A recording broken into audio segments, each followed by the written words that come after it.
लगाण वर्षा बुड़िला नवरंगपुर सहर मध्य दी जाइथिबा एनएच 26 उपरे प्राय 2 फुटर पानी फल नवरंगपुर जयपुर यातायात बाधाप्राप्त एबडे सहरर विभिन्न वार्ड एवं गड़ीकंदी में वर्षा जल निष्कासित न होई घरे पशिछि पानी रास्ताघाटू आरंभ करी घरर दांड जाए सबुठी पानी घर बाहरिबा मध्य मुस्किल हेउछि। लगाण वर्षा जोगु जिलार विभिन्न अंचल में हजार हजार हेक्टर चाष जमी में वर्षा जल माड़ी जाइछि फल चाषी चिंता बढ़ी चली प्रतिवर्ष वर्षा हेले नवरंगपुर सहर में समान समस्या देखा जाउथबा अभियोग करुछन्ति लोके तेबे यार स्थायी समाधान काहींकी हेई पारुनी ताकू नै एबे प्रश्न। वर्षा पूर्व सहरर मदर ड्रेन सफा करा जाउ नथिबारु बन्या जल ठीक भाव में निष्कासित होई पारुनथिबा अभियोग करिसन्ति स्थानीय बासिंदा। अनेपटे परिस्थिति जानिबा परे नवरंगपुर पौरपालिकार पौराध्यक्ष विभिन्न अंचल बुली घर को घर जाई स्थिति परखिसन्ति।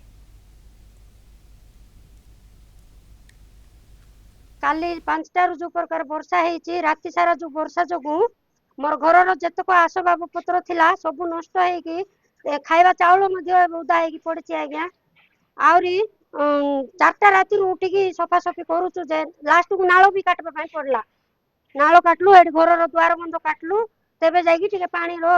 स्थिति कमिछि। काली जो अत्यधिक वर्षा हला तो पानी बहुत होइकरी रास्ता जाक होइकरी भीतर पड़ जायछि हमर जेरेस मिशन गुटे आ तार इन्वर्टर गुटे खाता पे नेता सब बहुत नष्ट हो जायछि पानी रुदा हो जायछि पानीटा एठी पूरा ब्लॉक हो जायछि जुआ पाई किछि सुविधा नै जो प्रकार अत्यधिक वर्षा हला जेहेतु अत्यधिक वर्षा हवा जोगु अत्यधिक वर्षा हवा जोगु पूरा माने टाउन रो केतरा दुकान मध्य हमर